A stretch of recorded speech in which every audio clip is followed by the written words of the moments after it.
Hey everyone, welcome to another episode of Mind Movers. As always, I try to bring some of the most interesting, eclectic guests to you to share stories of inspiration and, most importantly, try to understand how these people overcame adversity. I think it's so important that we understand people's stories, what makes them who they are, before we jump to the conclusion that it's luck. And I've got one of my amazing patients and an incredible content creator, makeup artist, boss woman, also has her own podcast. So we've got Adeola Gboyega. She's a seasoned makeup artist, a beauty expert with over a decade in the industry experience. Having collaborated with prominent beauty brands, she is renowned for her skin first philosophy, emphasizing the crucial role of exceptional skincare in achieving flawless makeup. Through her online tutorials, she shares her coveted glow techniques, fostering a devoted community of followers known as glow getters. With a commitment to enhancing beauty through education, Adeola is a beacon of radiant inspiration in the makeup world. Oh. So welcome. Thank you for having me. It's so fantastic to have you. So Adeola, I like to start from the beginning. Tell us, are you actually a London girl? No, I'm not actually. So I used to live in London. That's like where I started, but I actually live outside of London, Hertfordshire now. Okay. When I say Hertfordshire, everyone's like, oh, where? Because it's such a big area. So I actually live in Cheshunt, but I used to live in North London. So that's kind of where I started. And then we moved out of London and then kind of slowly edging back in. So yeah. I love that. And tell us a little bit about your childhood. Yeah, so my mum's a single mum. She raised my sister and I. Obviously, there's been difficult aspects of my childhood. It's not always been easy, but one thing that was always, at the forefront was just seeing my mum work really, really hard. She's a teacher herself, but she's retired now. And she was always the one that, advised me that whatever you do, just be passionate about it. And I think because she's a mum, now I'm Nigerian, she saw what it was like when you had parents that made you do certain careers that you weren't happy and passionate about, i.e. becoming a doctor or a lawyer. Being Nigerian, being African, you're kind of told and expected to kind of do certain jobs. And I think my mum saw the kind of opposite side of that where, people were working in jobs that they weren't happy about. So she always said, I don't mind what you do, just be happy. And that's kind of where it all started. But she was honestly somebody that I really looked up to. And I just realized that whatever I do, I know that I need to work hard to be successful. So obviously I come from a Middle Eastern background. I've got lots of Nigerian friends. And one of the big common things that we had in common is the onus on education. So you just said that your mum just wanted you kind of be happy and make sure that you work hard. Did that mean that she was okay, for example, with you not being in a career that was vocational or something that would have definite security? Yeah. I think for me, there was always different things I wanted to do. At one point, I wanted to be a paediatrician. And then I did work experience working in a hospital. And then I realised I'm way too emotional for this. I could never do it. Especially in a role like that, you have to kind of go in and do your job and then not bring it home. But I'm very much a person that's very empathetic and I care about people and I always want to kind of support them. And I think for me, I couldn't have gone into a job like that. And then at one point I wanted to be a TV presenter. There were so many different things that I wanted to do. But she always made me realise that, just do your schoolwork, get your education, go to university. That was her only things that I had to go to university. And then I studied media and communications because I wasn't really sure exactly what I wanted to do, but I knew that I wanted to work in, media, magazine, print, and also I loved beauty. And so I actually did my career or my sort of course thinking I was going to work in glossy magazines such as Vogue. And then that didn't really happen for me. My degree was very different for what I expected. But I did my degree, I got a 2-2, and I felt like I made my mum happy. But then after that, I then thought, do you know what, I have to do what makes me happy. And that's when I then retrained as a makeup artist. So, what's interesting? I mean, excuse me for asking this. You should never ask a lady how old she is. But are you a millennial? I think I am, yeah. Yeah, when were you born? 35. I'm 35, okay, cool. So I think I'm a millennial, yeah. So growing up, what I really remember as being so prominent is beauty standards that were really unattainable for women like you and I. Yeah. And the reason why I say that is because there were front covers of Kate Moss and skinny white women. And I remember going to university and a lot of people being perplexed when I used to get asked for modelling or asked to go to castings because I didn't fit that certain type of beauty standard. I found that really, really hard growing up. And for me, that deterred me from the beauty industry. It didn't necessarily want me to go into it because I just thought, I'm different. I'm not considered beautiful. So why would I go into something like that? What's your experience of that? And what was your experience of Black beauty and, you know, feeling inspired to go into the beauty industry? So I didn't, again, like see a lot of examples of, you know, Black women working in the beauty industry. And if I did see anyone, it was someone that I felt was very far removed. So I know we were talking earlier about Pat McGrath. You know, she's a successful Black makeup artist, probably the most influential Black makeup artist in the world. But unless you're in that area and in that industry, you wouldn't really know that who she was. And that's why I think I struggled and kind of found it quite difficult to kind of go into my career and went into my career quite late. So it wasn't until after I did my degree that I actually then retrained as a makeup artist. And probably because of that, and why I think it's so important to have representation, because maybe if I'd seen other makeup artists or was in the midst of others that I felt really inspired by, I would have felt that I could have gone into that career a lot earlier. We get that in dentistry too. So I had Yewande here, and she was saying she never considered being a dentist until she saw Uchenna. Yeah. Do you know Uchenna? Really? Was it Uchenna that inspired on the TV, and saw that someone who looks like her could be a successful dentist. Absolutely. And that's why she went for it. But when you say a Black makeup artist, is it necessarily that a Black makeup artist knows about Black skin, or is that not necessarily the case? I mean, I feel like as a makeup artist, the key strength should be that you should be able to do every skin tone, just depending on who you are and what your skin type is and what your skin tone is. But unfortunately, it isn't that case, you know? And I think even when I trained as a makeup artist and I would go to school, it was literally like a small like segment of our sort of syllabus was being taught about Black skin. And I feel like that is, again, the downfall of like the education teaching, in terms of like not giving us like, you know, a long sort of like time and a slot to kind of understand like skin tones, complexions, and the complexities of it. And so again, I think it's so important to have that representation, because to your point, it was only for me being able to be in the midst of those industries and see later on in life, I thought, actually, I could do this. I didn't feel like I could before. Yeah. Was your mum strict nonetheless? Nigerian mums and dads tend to be. Or was she not? Was she out of the box in that sense? She was strict, and I did have a strict upbringing, but I think it's because we went through a lot, and I felt like she had to be very protective of me. So for example, I didn't have my dad actively in my life like looking after me. So again, there was a lot of like her making sure that I was looked after on her part, because I didn't have a dad or a father figure around that could support me in that sense. So yeah, in some elements she was, but at the same time she was very open in terms of like, if I felt like there's a certain career that I wanted to go for, yeah, go and explore it and see how you feel. Because, and in the community, when you tell someone I'm in beauty, is there still stigma? Do they still sort of... Because, you know, like the thing that my parents are so proud of is when you say you're going to be a doctor, and I'm sure it's like an Iranian, you know, like my son's a doctor, my daughter's a doctor, you know, they love that. And it's very hard to deter away from that. And it's almost like above all in life, but they're a doctor. Someone I know fell in love with a dancer.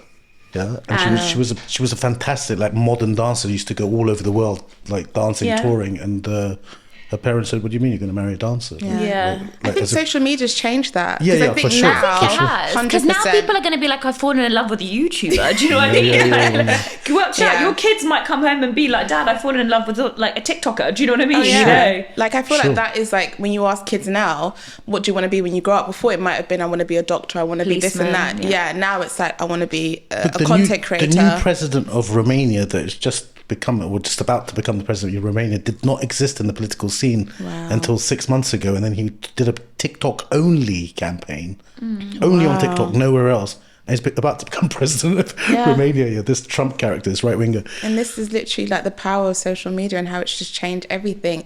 And you know, the question that you asked me earlier about, is there like a stigma? I think back in the day, so I started in the industry in about 2012, and obviously I didn't have social media then, it wasn't like a big thing, but I would obviously like get a few comments like, I've gone to university and I've done media and communications and now I want to go and become a makeup artist, kind of like, oh, where's that come from? But then now it's like, you know, everyone refers to me, oh, Adeola, you know, I know her, but she's on, you know, social media. So it's definitely changed now because of social media. Absolutely. I want to reflect and rewind a little bit now, because you said representation is really important. I had a conversation with a guy that I met on Sunday. He was from, I think he was half Chinese, half Jamaican. And he was saying openly, he's the one that brought up the conversation, that he thought that Black Lives Matter wasn't necessarily something that was helpful to the community or to his representation.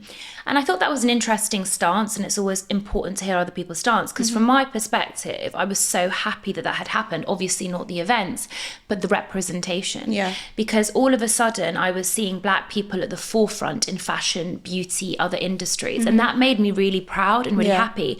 And I thought, for all those years of oppression, you can never undo what had been done, but they deserve to have the limelight. They deserve to have the opportunities. I want to ask you how you felt about that whole movement, and whether you think it was a good thing, a bad thing, and how it affected the beauty industry in particular. I think it was a moment that kind of stood still for a lot of people, because when we think about when it happened, it was during lockdown. And I, really remember that time, because it was just such a crazy time at the time when it all happened. I think this is why it's important to take everybody's individual experiences into consideration, because obviously Black Lives Matter as a movement is so important. It did highlight a lot of things. But again, like, each individual person's experience is different. So that person's experience was kind of like, I found it quite negative. I didn't love it. And it was a very negative time, especially for Black people, because again, the highlight is on you. And then people are coming to you for answers. So I remembered a lot of my friends that weren't Black were like messaging me being like, oh, was there ever a time that I maybe did something wrong? Or, is there anything that I could have done differently? And there was a lot of pressure for me to kind of feel like I could give them some sort of like relief, because they obviously felt guilty about a lot of things that they were going through.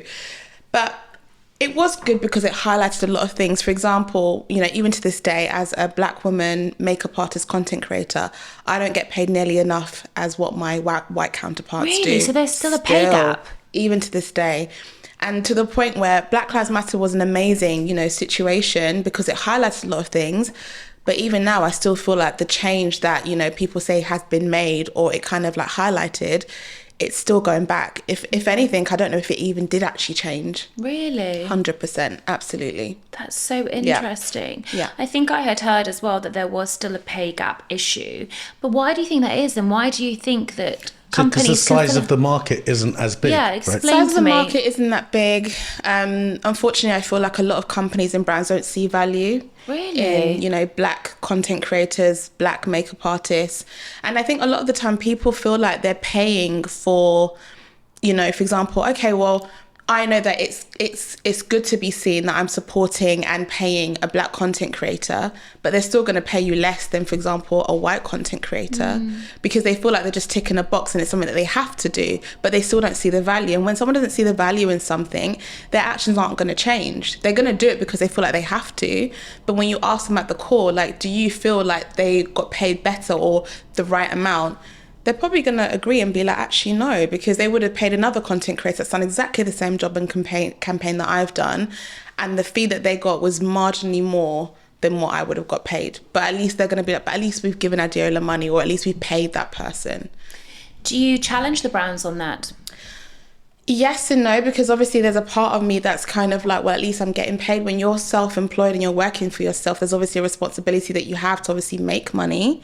But then I do my due diligence. I have some amazing friends in the industry. Someone like Lisa Potter Dixon, who I love dearly, she really supported and helped me when I was coming in the industry. And we have open conversations about money and finances. And I think that's a very important thing, because when people don't talk about things, how are you meant to know? When I came into the industry, I wasn't having conversations about pay. So I was getting paid thinking, actually, I think I'm doing okay. But it was only when I started speaking to other people that don't look like me and actually seeing like the massive pay gap, that's when I was able to kind of be like, actually, I can fight my corner now, and I have a leg to stand on and have a conversation, because I know what other people are getting paid. But do you worry that on the other side of it, that sort of the tokenism of it? Absolutely, and it still happens, yeah. That people are including you because they kind of have to, from the DEI and it still happens. And there's a good and bad part about it. I want to show up for things because I think it's important for people to see that I'm in those spaces. But at the same time, I also got to think, well, actually, is it actually helping me by being in those spaces if I don't feel like it's genuine?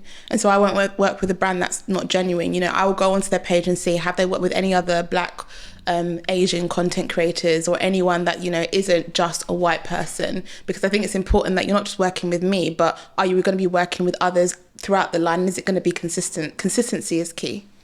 And have you got access to, when I say access, are you paying attention to the culture, the pop culture in Africa? And I mean, Nigeria's got some massive music acts now. Yeah. And all that. So like you'd imagine that's where there'd be beauty brands popping out of as well. Yeah, there's Does that happen? huge business. I went to Nigeria about 2 years ago now. There's a lady called Erica Fremantle who has a platform called Etal, and it's basically embracing all tones of women.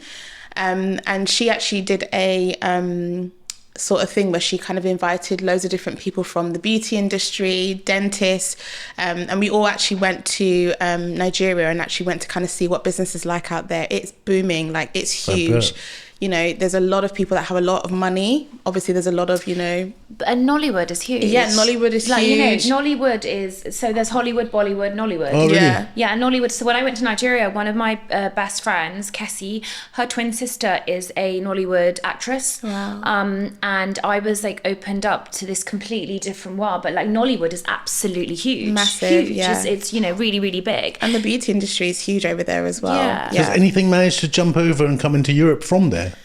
I wouldn't say Maybe you should be that way, person. but I think the other way around is, and there's a lot of people that are actually like leaving the UK and going back home because they see that there's massive opportunities out there. And I even saw that myself. Yeah. But again, it's a lot about who you know. It's very important to have good relationships and very like strong relationships out there, because, you know, you can go to Nigeria and make really serious money overnight if you know the right people and make the right connections. Absolutely. Yeah, 100%. I mean, Nigeria fascinated me as well because I actually went thinking it was going to be this like beautiful, untouched like haven, and I was really disappointed because what was very stark to me was the amount of corruption there was in the country, and they don't look after their people, they don't look after the country. There was mounds of rubbish everywhere, and I was like, hang on a second. And then you go into these like incredibly beautiful homes, you know, that are done up, and you can really see that the government's intentions aren't really with the people. So it was quite an interesting thing for me to see from a cultural point of view. Yeah.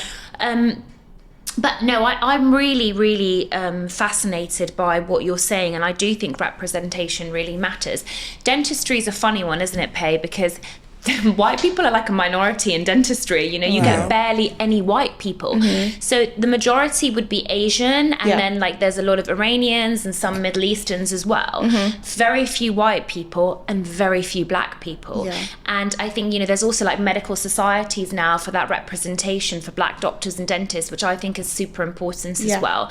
And I feel really passionate about that.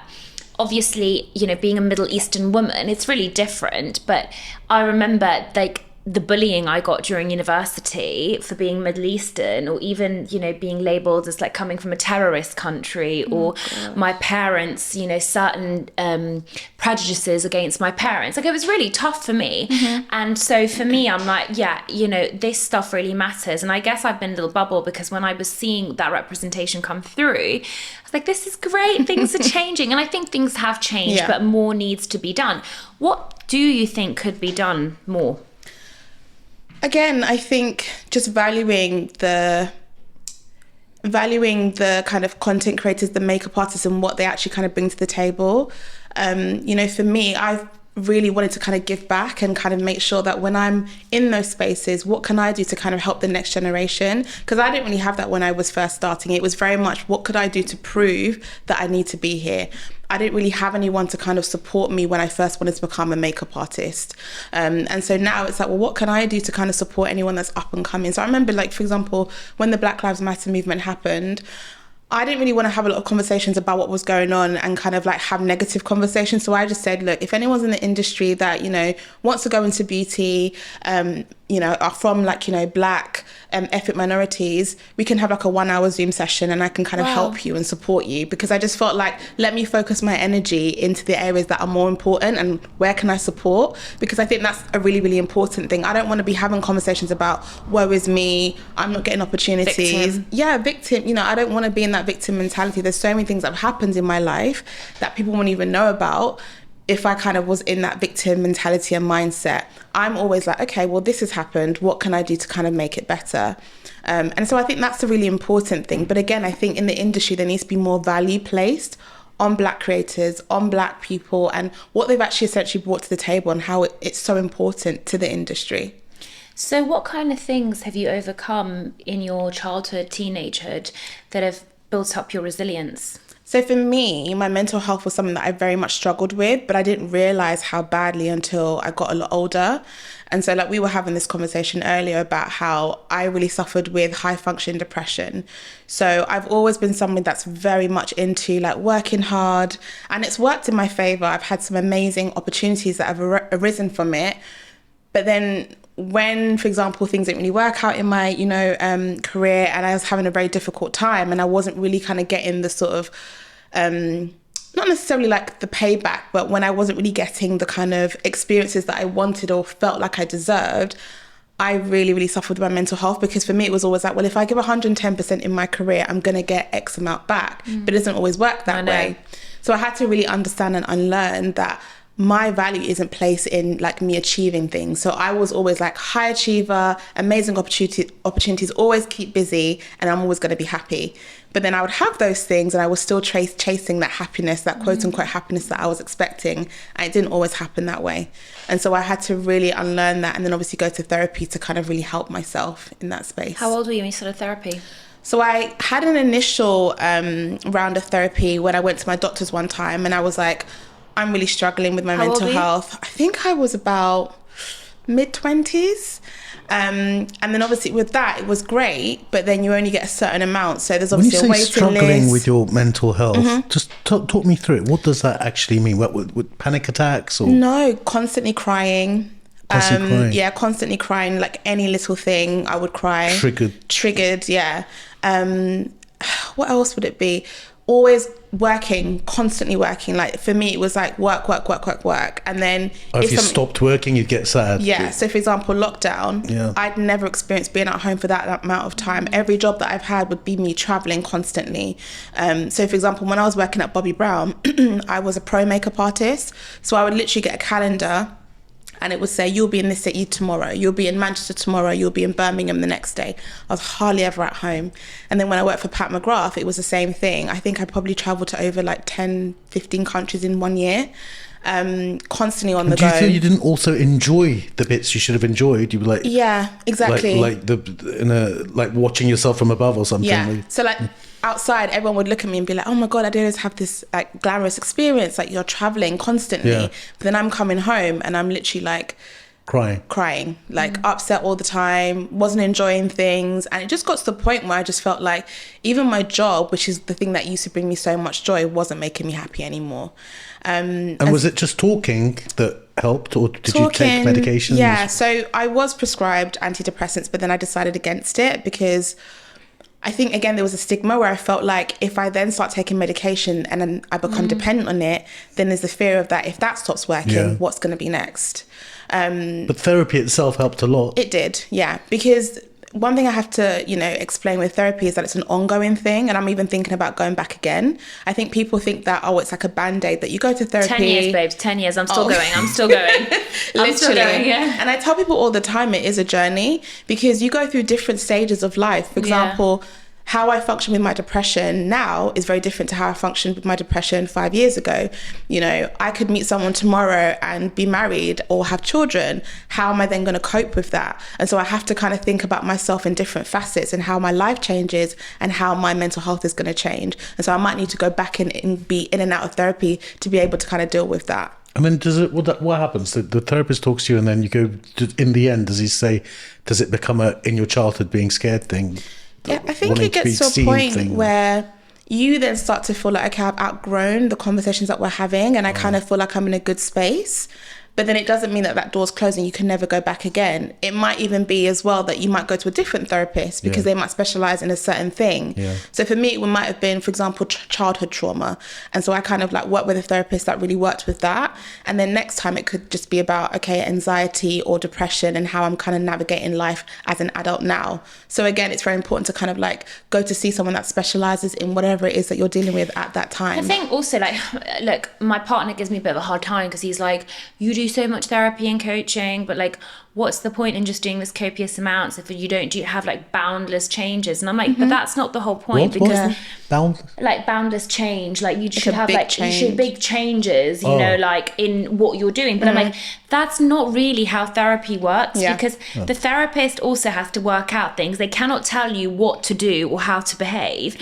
You have to sort of change your pattern of thinking. They can challenge you depending on the type of therapy that you're having. And it's like that slow change in thought patterns that can then change the behavior. Do you want to talk about what happens to you? I mean, Addie says she cries, so what happens to you? So what happened was I first went to a therapist when I was like... No, what happens to you when you're down? Like, so she cries? So what happens when I experience sense of... I tend to go in serious fight or flight mode. Panic. And what I've recognised is that my threat is emotional. So when my threat is emotional, I go into a state of panic. And I would say that a number of things can happen to me. Like I can get shortness of breath, but it's also about catastrophizing. Yeah, the thought process. So like the emotional thing makes me feel like I'm going to die. Like, so for example, if I've gone through a breakup, I'm like, oh my God, like, this is so awful. Like, I want to kill myself. Do you see what I mean? And now like, you this see is the it. end. Now you see it for what it is. Yeah, kind of. But I think I hate being in that discomfort. Yeah. So the one thing that I want to do is self-soothe. And the one thing that I recognized about myself when I was really young is that I don't drink or take drugs because I have a addictive personality. So sobriety was always a part of who I was. But I think every human being, as someone like Gabor Mate recognizes, has some form of addiction. You know, he says that you could be even addicted to Twilight, whatever, for argument's sake. But I think that for me, I want to self-soothe, and my addiction was validation. So my addiction was people telling me that I'm good enough. I think you'll find that that's something that a lot of people on social media have as well. It's, that's why you've got this perpetual belief that you're not good enough. And then people say, but you put yourself out there. But then the pain of feeling not good enough actually propels you to put yourself out there because you want other people to tell you that you're good enough. You know, it's a sort of weird cycle that goes on. Really? Absolutely. And I think that's where it becomes very difficult because people see you on social media being super confident and then they can't understand, like, how can you be like that? But I think this is where there's danger because people then have a certain perception of you and they don't understand that you could be struggling with something that... And the trolls come. Oh, 100%. Yeah. And, you know, Payman knows, like, and the trolls come and the trolls will come and be like, you're so ugly, you need this, you need that. And then I'm literally... Just the other side of you, you without this pod. Yeah, if and we've all been on your page. Looks amazing.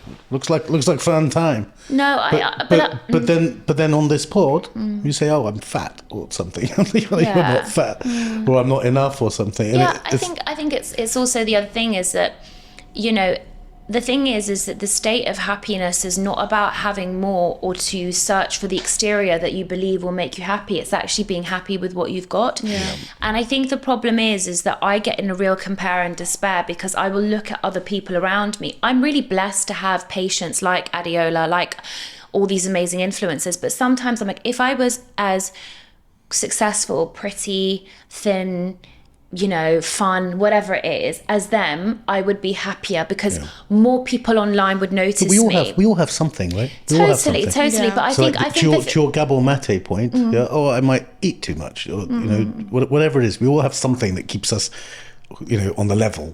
Yeah. I've got a really burning question for an expert in the beauty industry. Yeah. So look, both of us have products. Oral care products. And oral care is nowhere near as mature as skincare, right? And I walk with my daughter in a Sephora, and she shows me like 15 new brands that, do different things or whatever. And really, I love it. You take your daughter to Sephora, just saying. no, she takes me. She takes me. She knows I'm involved in packaging and all that, so she's showing me the packaging of the product. But okay, you and I listened to some of your stuff, and you've worked for Bobbi Brown and Clarins and many other big brands.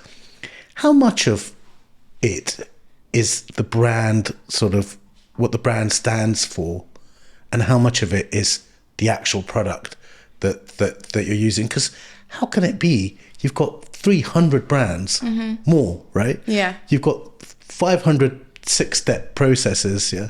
How can it be that each of these are different? And when I listen to my daughter and I watch my daughter, she's into what brand values more than the products. But then there are certain products that she says, oh, these are the... So just talk me through that, because where we're at, we're doing toothpaste. Yeah. Yeah.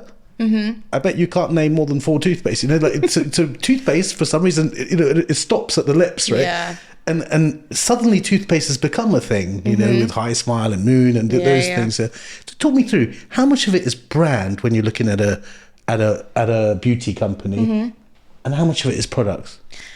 It's a very good question. Yeah, it's such a good question. Yeah, and I think this is, and I always talk about social media because I'm so fascinated by it, but it's because now there's such a democracy in terms of everybody has a voice. Yeah, and everyone has a voice. Everyone has a voice, yeah. Because brands can only do so much. They can obviously like do the packaging, and then obviously they've got their marketing. But at the end of the day, if someone doesn't have an affinity with it and doesn't kind of bond with the message or the product, they're not going to use it. So, you know, when I think of Rhona, what you've done is that you've created a community, and that's why people love you and they come to you. And like, for example, when I think about the kind of people that were coming to you, I came into, you know, have my teeth done because of that. And I think that's where it's very important. You can only go so far with a good product. It could be the best product out there, but I think what people are looking for now is, what does it mean when I use that product? Yeah. What is it signifying? So for example, it could be, this toothpaste is amazing, but then I've seen, for example, another celebrity that I actually really admire that's literally vetoed that thing and said it's an amazing thing. Oh, I now feel like I've got a piece of that product. And also I'm kind of like slightly aligned with said person. When I first started working in the industry, I remember working for a skincare brand, and they didn't even have foundations for my skin tone. This was only, 10, 12 years ago? Same. And I literally vowed to myself that I'm never ever going to work with a brand that doesn't represent me. And it's so important, because there are brands out there that are making millions of money but don't even care to actually have a selection of foundations and products that actually service everybody. And it's still happening to this day. And I think that's where it's very, very important. For example, I even feel like we have too much product now. Yeah, I mean, oh my gosh, the number of things that we have, it's just overwhelming. And that's with us being in the industry and being experts and actually knowing what we're doing. Imagine an everyday consumer like going into places like Sephora. Where do they even start? I mean, look, you could ask the same question about clothes, bags, absolutely, all of those things, couldn't you? I think, you know, the community piece, I think, is such an important thing. And I sometimes feel like my messaging, for example, on Instagram is a little bit confused, because I don't actually think I've built up a strong enough community. What I have been lucky is to have very strong, incredible women behind me that help me build a certain community. You know, Melissa's Wardrobe, Beauty in the Blog, Uche, you know. And I was really lucky. And what I loved about that community is they represented automatically diversity, authenticity, and the clients that I got off the back of that. And it's funny because there's a lot of people that follow basically all of you four, if that makes sense, that then come to me like, oh, I saw you on Melissa, and then I saw you on Adeola, or I saw you on Uche's, or I saw you on Michelle's, you know. And so it's kind of like, you know, that the same sort of people actually follow you guys. And so I've been able to have that.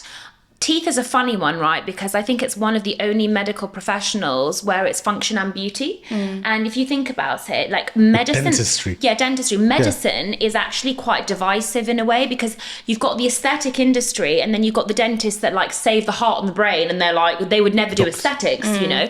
And it's very divisive. Whereas in dentistry, you literally can't have pretty looking teeth without having healthy functional teeth. It's impossible. If your gums are bad, the aesthetics will fail. If you've got tooth decay, the aesthetics will fail. Does that make sense? It's one of the only places where you've got to kind of like marry both of them up, and it's accepted. Yeah, exactly. But I also think that there is on this products question. So let's say I like I like, what's that? Drunk Elephant. Love Yeah. Drunk I love that Elephant. you know that as well. Love it. It's all there, yeah. I like that one, The Ordinary. Okay, yes. Yeah. Oh, I don't. I really don't like it. It's a bit Do you clinical for me. not? Well, you know, so I don't know anything about them, Yeah. right? So, but these are I'm just throwing out Urban Decay. Yeah. Yeah. Now, Old school. if me and you want to make a new toothpaste brand, yeah, which of those brands do we copy in I inverted can- commas? Yeah. I can answer- So what's your favourite skincare brand, and what would that toothpaste look Yeah, like? no. But listen, when we were your favourite when skincare brand? we were designing Parlour, I'm going to tell you now. When we were designing Parlour, immediately we didn't want to be like the big conglomerates, and immediately there were 3 brands. Me, Simon, and Adosh were Copied. like not copied, but Go we were on. inspired by Aesop. Yeah. Le Labo, maybe it was Ordinary, but you see, that was a feel of Yeah. like The aesthetic. trusted clinical. Yeah.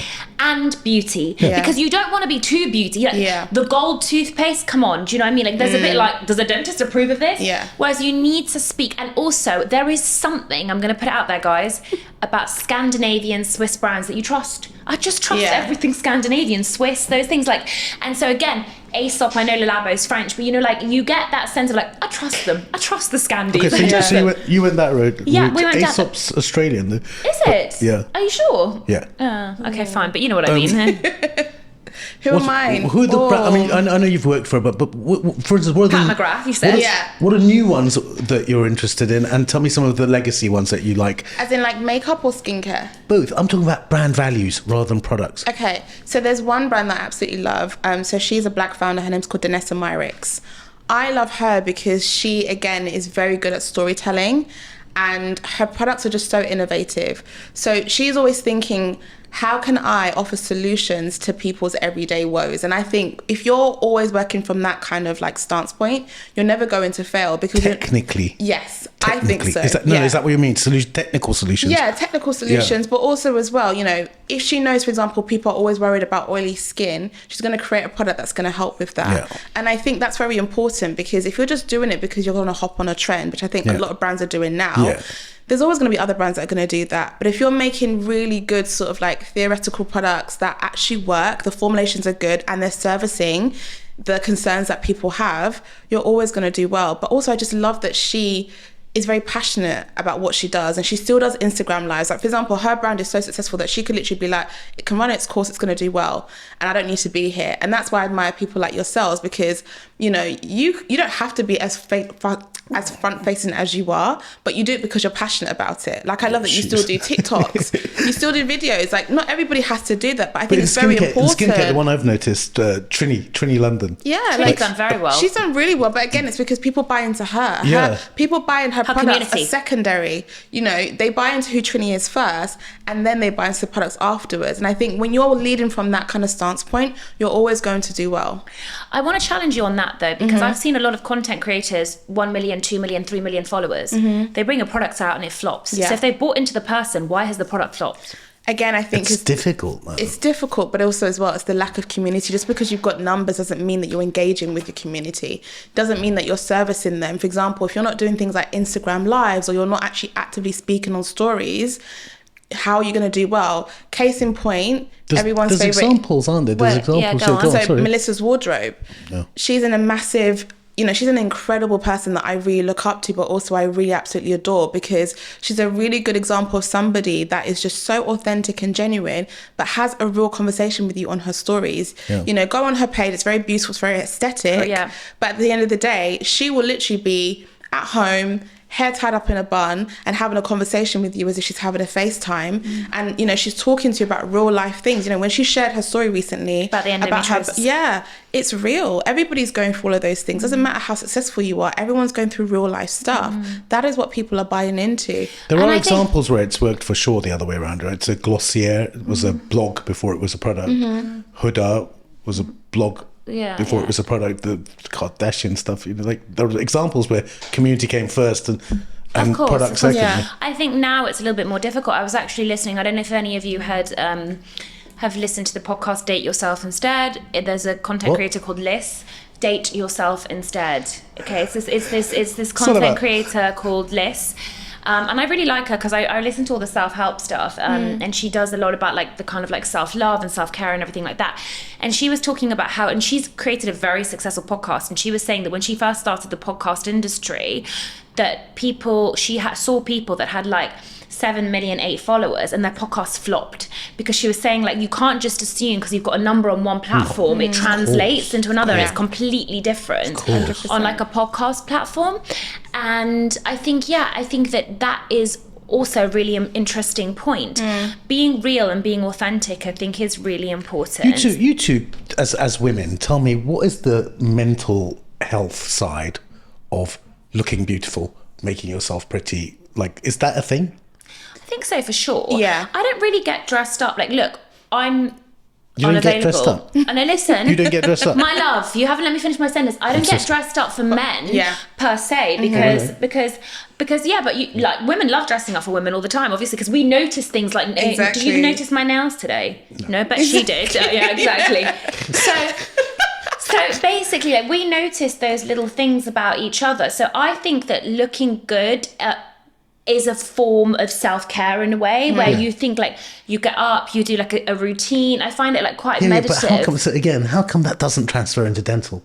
Like, what do you mean? Like, why can't you get like a water flosser with your favorite mouthwash in it and feel like you've looked after yourself? I do. I love doing my oral hygiene routine. You're a dentist. No, she does. My patients love it now. I love it. Oh, really? Yeah. You see it as self-care, like in the same way? Self-care now. How interesting. It's changing, because I love that. I treat a lot of the beauty influencers, and they will now treat their teeth care as their skincare routine. They are now, they're invested in coming in every 3 months for airflow. Guided biofilm, whatever.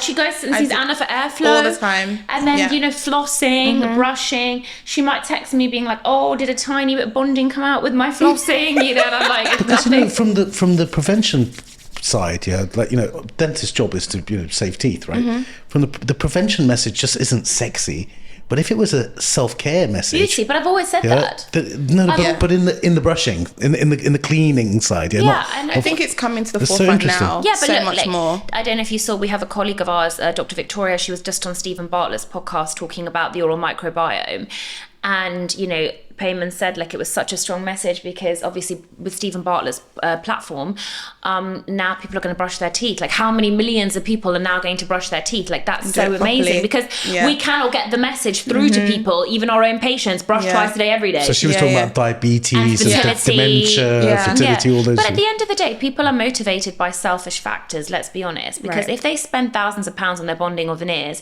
and then you tell them they don't brush their teeth, it's going to fail, they're going to brush. If people are told that they're infertile and that their saliva could have something to do with it, they're going to brush. You see, people have to feel something tangible. Some of the periodontists weren't very happy with all of that, right? Yeah, so we've got specialists who say, yeah. Tell me the worst thing about being in the beauty industry.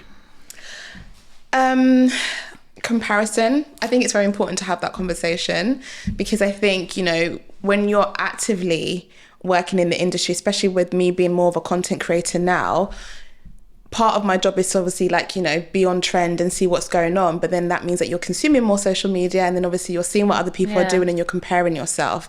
And for someone like myself, that the average person might look at that and be like, oh, I'm happy within my life, but then I just dissect it and go into it even more, and then start thinking about it and overthinking. That's when it can become very challenging. And do you compare yourself with other content creators? Is that other content creators? You will, naturally. Is that what you mean? Yeah, absolutely. Of course, because also if you see someone that's successful, growing on TikTok, but you have to understand 100%. what they're doing right, and then naturally.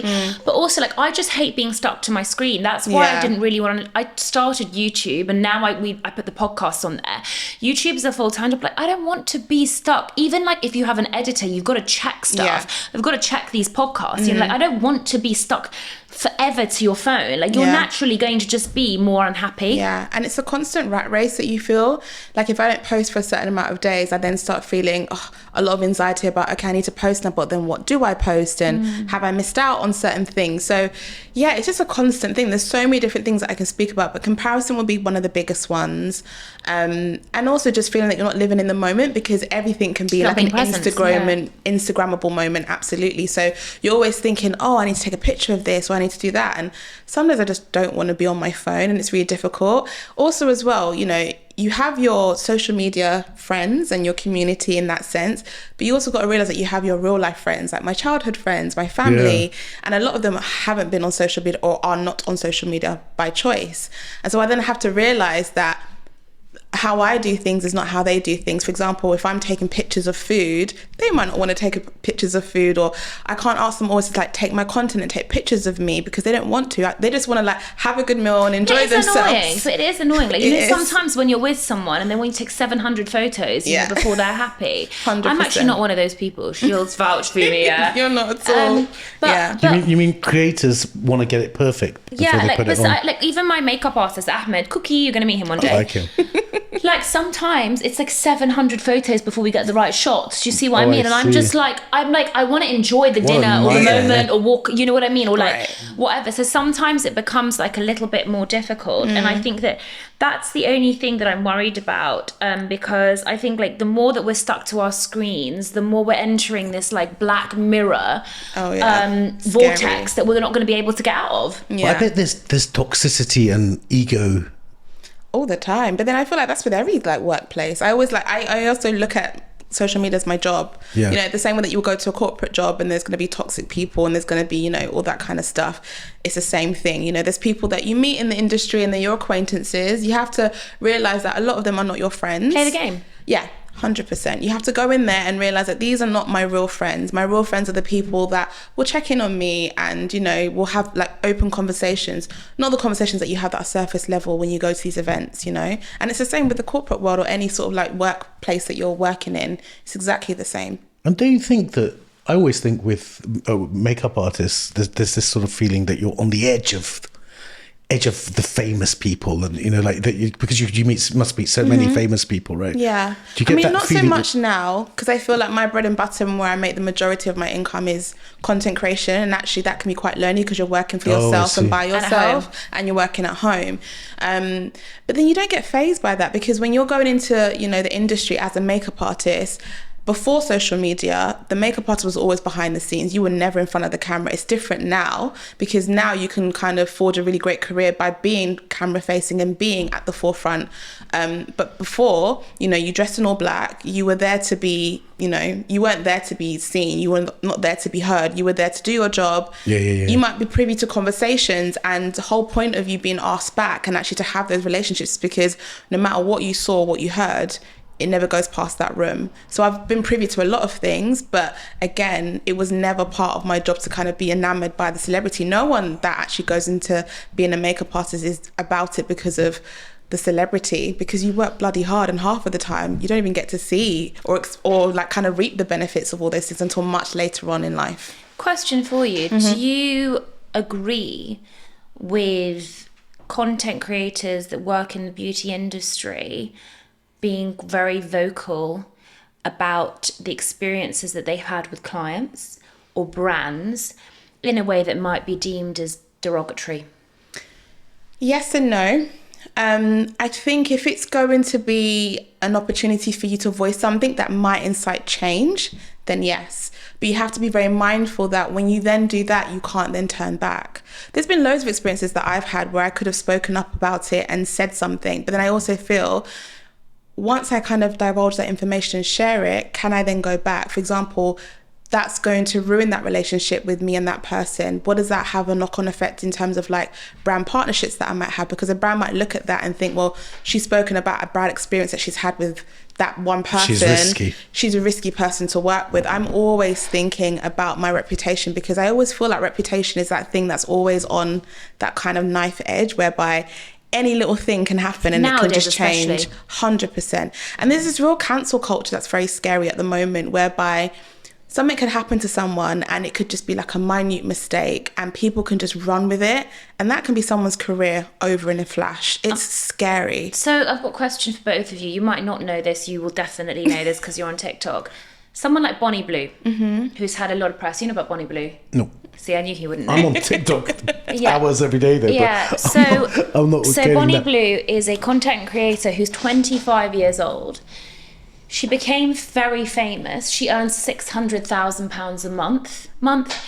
She started off on OnlyFans, and she decided to be very creative with her content, as she puts it, by going out on Freshers Week and sleeping with as many people as possible. I've seen that. And like her parents are involved, and she would say that she's empowered, and that the women that are judging her are the Karens at home. I don't know if you saw the interview with Ashley James. And she basically says that she's providing an educational source for young boys, girls, etc. And obviously Ashley made the point, but how is it educating? You know, you're actually perpetuating this belief that, you know, women are there for sex, etc. So my question for you is this, and I think about this because now there's some other girls that are also following her. They're like 22, they're like, I love to be sexually active. If I can make money from it, then great. Listen, it's important, yeah, that a woman should be able to say, I like to be sexually active. Correct, but and do not you be really think judged for that. okay, but Not be my judged question for to you that. is this, Yeah. both of you, do you really think that content creation has got so far that people are doing the craziest, wackiest thing? Or do you really believe that with sleeping with 100 people a day, which is what one of them wanted to do, not Bonnie Blue, the other girl, Lily Phillips, that is truly making her happy? No, look, man, it's art. Is it? Yeah. Like, have we become a generation of like where we're living in this Black Mirror dystopian reality? No, it's true. Yes, no, the answer to that is yes. Yeah, that people don't care about ethics, morals, and value because they're like, do you know what? Like, there's other girls, for example, on OnlyFans. I need to stand out, so I'm going to do something completely shocking and different. But listen, you say ethics and morals, yeah? If she was going to campuses and taking people on a run, yeah, that would somehow be okay. But because she's I think going running and taking people's virginities are somewhat different, babe. but you know that you're reinforcing that we can't talk about sex and we can't. I'm not. You are by saying that, by making that an ethical question. Yeah, It's not that, because like you said, it's the not thing an ethical is, question. no, it's not about that, because the point is that she knows, like with anyone, that this goes for men and women. Like, you're at 18, you're not that developed maturity wise. You're just not pay. This but goes for men and women. You go to a so bar, for me, but then, you go but to a bar when and you're a get completely 26-year-old, you are far more developed. So to me, whichever way it works, you know, there is a degree of vulnerability and responsibility that comes with dealing with 18-year-olds. That's my view, and that is an ethical question. You're right. You're right. If I meet an 18-year-old You're right now, You're right in so much as if you said 16-year-old, which would still be legal, yeah, I would have a problem with it. So there is a line, yeah. There is, of course, there's 16 and 18 is a line. Did you hear that? That's wild. There is a line. Yeah, exactly. It's so You wild. heard it from her. You are wild. Go on. I'm making your point for you.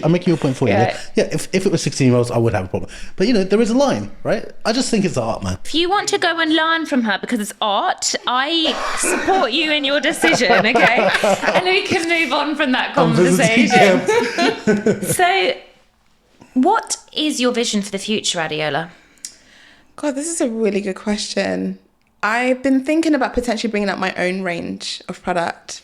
I mean, like early stages, like, you know, I have a mentor now that's helping me kind of like have a discussion about it.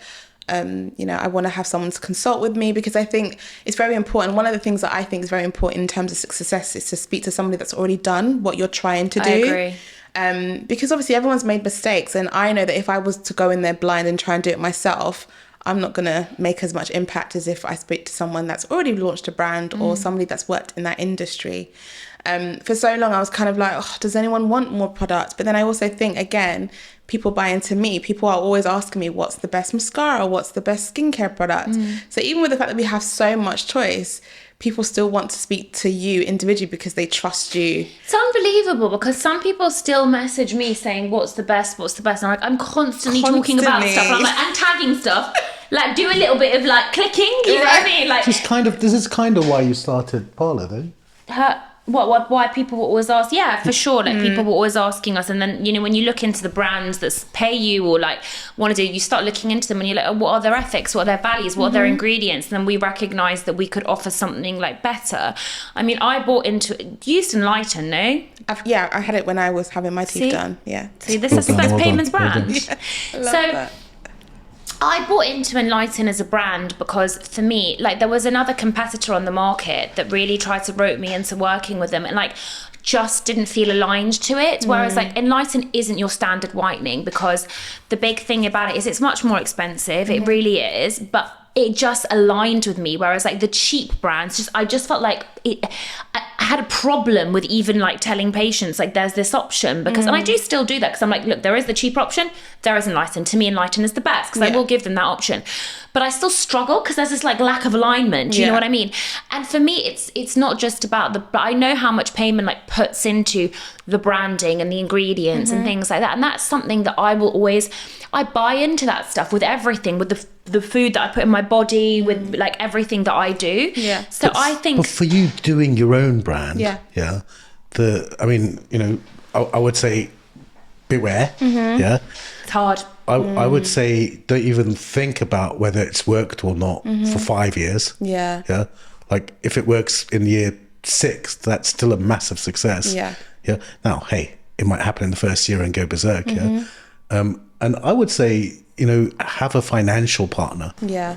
Yeah. Like, because if it's a 6-year project, bring in someone who understands, unless you understand how to raise money and all that. No. You know, this is why it's really good to have, like you said, like to speak to someone that knows. And I would look at incubators. You know what they are? no, what are those? So you go with your business plan to this incubator, and then they either fit you up with the right people, and then show you the process, and tell you whether they think it's a good idea or not. Take you through the first few bits, and get you into the sort of the whole thing of professionalizing. Really I would also say one thing that's really important. I wondered if you ever did that, but I do think a mentor is invaluable, and I've had several mentors.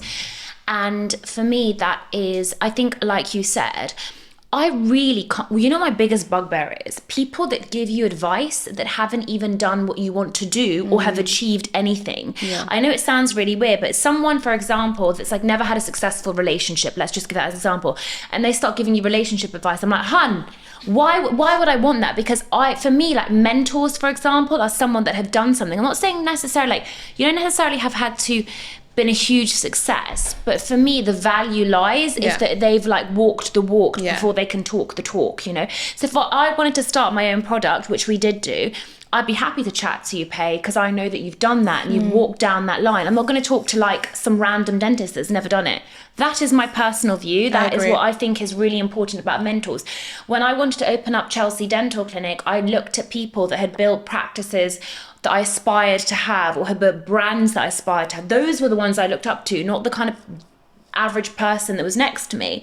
You might disagree with me, because I can see you there being like, I'm going to just disagree, but she agrees, and I think there's something there is something there. I kind of agree. I kind of agree. You know, I think that's why you listen to a podcast like Secret Leaders, because you learn from those entrepreneurs. You know, like I think there is something to have been said. And did you see the story of Drunk Elephant? No. There's a brilliant how I built this.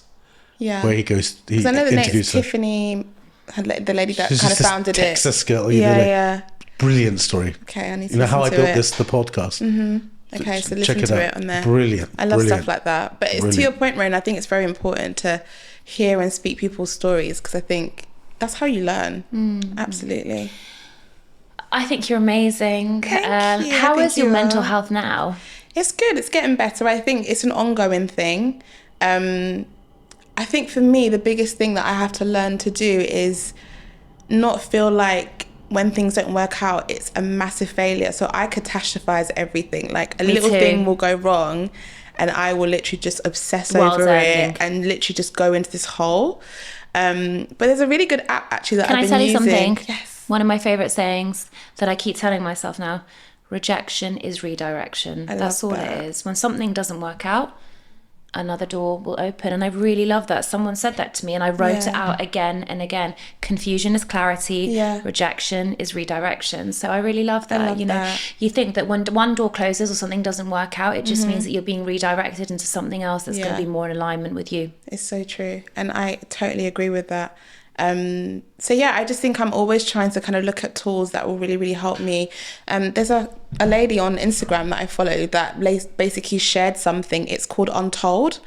It's an app where basically you speak into it, and it's like a journaling app, but then it gives you like different ways that you can kind of, or different perspectives of how you can like deal with it. So it'll be like a cognitive thing, and then it would be like exercises, and that's really helped me, because sometimes in the moment you might think, oh my god, woe is me, but it just takes someone to give you a different perspective to kind of change your mindset at the moment in time. Do you know what else you can do? You can actually tell ChatGPT your problem and ask it for advice. I love that. And it actually will give you like a bit of a nuanced like view on it all. What are your thoughts on ChatGPT? I always love to hear like what people think about it. I think it's great. I use it a lot because with my ADHD brain, I work so quickly, full of spelling mistakes, full of I do 10 things at a time. So I use ChatGPT actually for like everything. Yeah. So now even with like an email, I'll like do a voice note to ChatGPT and be like, write Payman an email to discuss like our next like podcast discussion. This is our guest. Have a look at her background. Here's the link of the background. Can you create? And then it like does it all. And I'm really good at it. And my partner who works in finance, his bosses, and he was like if people know how to use AI, it can be incredibly successful. And also I think we can't stop it. The only thing that I think will be interesting to see is like from an educational point of view, like we all had to do our own research, right, to like create an essay or whatever, and obviously people now are going to be using ChatGPT. Like how are the universities and schools going to stop it? Do you know from your... I find it ridiculous. Like in my kids' school, they've banned it. But you should just work with it. It's total madness. I'm like, they should make it compulsory rather than banning it. Like, but then how would they know that they've used it? Like, they run it through a filter, but then kids are clever enough, right? There's another filter called humanize.ai. Okay, just to kind of make it sound a bit more. I encourage my kids to use it. Yeah. But the only danger of it, outside of end of the world type dangers, is that if it has a political stance, and that's been an issue, right? Where? Gemini was a bit very, very left leaning, very woke, thing, and that's Google's ChatGPT version, and that question of, because now this will literally become our government. Let's face it. In the end, that the politicians will be using it to, and if it's nuanced, if it's racist, if it's whatever it is, if it's too right wing, too left wing. And how are they programming that, and who owns that, and is there like regulation about to come in that's going to mean it has to say a certain thing? And I think that would be a real shame if that happens. In the same way social media has been regulated until Elon came along. Yeah, but X has gone down since Elon came along, so I'm not against against but still the regulation piece, like they did that thing, the Twitter files, and it was like the government was constantly in at Twitter telling them what to do. I don't want the government telling AI what to tell me. Let the technologists like make it. Right. Continue this conversation forever. I'm not going to let him go down an X and Twitter hole, okay? And Elon and Trump like debate. That's going to be another time. But thank you so much for joining us. I want to ask you one final question before we let you go. If there was something that you could tell your younger self, knowing what you know now, what would you tell her? Oh, I would say that your value doesn't lie in what you feel like you can offer. Like, you're valuable as you are. Because I think for so long I was always, and I still struggle with it to this day, I always feel like, what can I offer people to feel like I'm valuable? But I'm actually having to learn that I am of value as I am. And that's perfect. You are. You're amazing. Thank you. Thank you so much. Can I ask one of those as well? Go on. Your favourite day? My favourite day. Describe your favourite day. No. Like, what was your favourite day? Oh, what was my favourite day? What comes to mind? What happened that day? Best day of your life. And you're not allowed to say weddings, kids, none of that. I have none of those. Not experienced any of them yet. So I don't. Sitting on dental leave. That's not joking. It's in your 20s, man. Do you know what you're living in? No, your favourite day was... It's not my 20s, for sure. My 20s were terrible. Really? I was so insecure. And also, I told you this. What was your favourite day? Have a think. I'm going to say that I feel like I'm yet to experience it, and I'm actually really excited. No, that doesn't count. Yeah, because I don't feel like I've had like a specific day that's like, oh my God, that stands out in my mind, that I'm like, oh my gosh, like, that's been the best day of my life. I feel like the beauty that I feel like I'm living in the moment is that I'm yet to experience that, and that's exciting. Today. Yeah. Is that what you are? That cop out. Is that what you wanted me to say? Today is the best day. Listen, once Your favourite day. Your favourite day. My life coach said to me that one of the most important things is to find the extraordinary in the ordinary. And I know it sounds so cheesy, but sometimes I really appreciate mundane things now. Yeah, and it would I be, agree. and I don't know if that's come with age. Like, I'm like, oh my God, I'm actually a cougar now. I mean, I know I have to have kids first, but I was like, whatever. But like like I'll look at the trees, or I'll literally look at, you know, something in nature, and I'm like, this is actually really extraordinary. Yeah.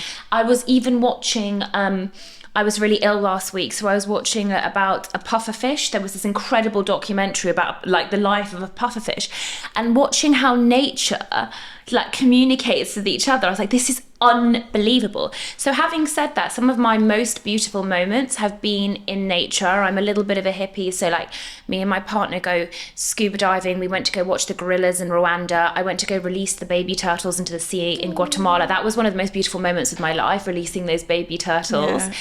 And for me, those are some of the most beautiful moments. And, you know, people are like, what about the day that you got married? And like, I have a problem with that, like you said, because I feel like that's actually such a curated day. Mm-hmm. The curation of that all is that although it's a day of celebration of love, so much money and planning goes into it that it's almost contradictory to be the most amazing day of your life, because you're doing it so that everyone looks at you. Do you know what I mean? So for me, that didn't feel like the natural. And I feel that maybe I might even have like a 10-year anniversary or something and do it like on a beach would feel more aligned, like in nature, not necessarily with anyone around, if that makes sense.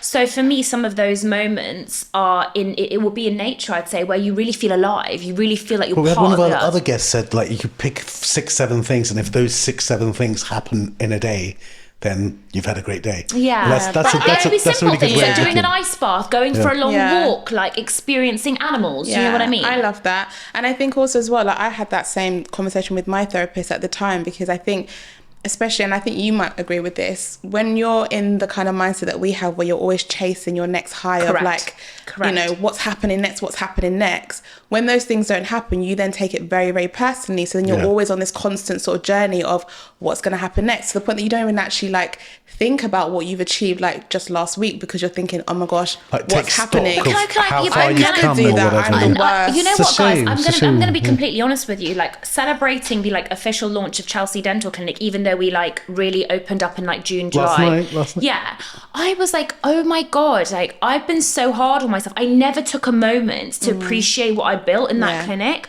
And Joseph and Shirley came. They were the owners that I bought the clinic I remember of. Joseph. And they were like, what the hell have you done to this place? They couldn't recognise it. And I was like, this was literally a 2-surgery practice, you know, so basic. What is it now? And it's 5 surgeries. And you've like, Adeola came from the beginning, like, you know, when it was a basic. And I was like, I never took stock. Yeah. I never took stock And of I'm what, the because same. it was like next high. So Yeah. when the refurb was done, I was like, cool, next. Yeah, what's And next? then yesterday I was like, oh my God, I have so many people in this room that love me, that care about me, and have like really like shown me that they're proud of me. You know, I even had like Monic tell me, you know, like big dentists that I've known for years. And I was like, do you know what? I've actually achieved something that I can be proud of. Yeah. So, And that's amazing. and on that note, thank you so much for being part of that Thank journey. you. Thank you Thanks so for much. coming all the way. Take Thank you for care. having me.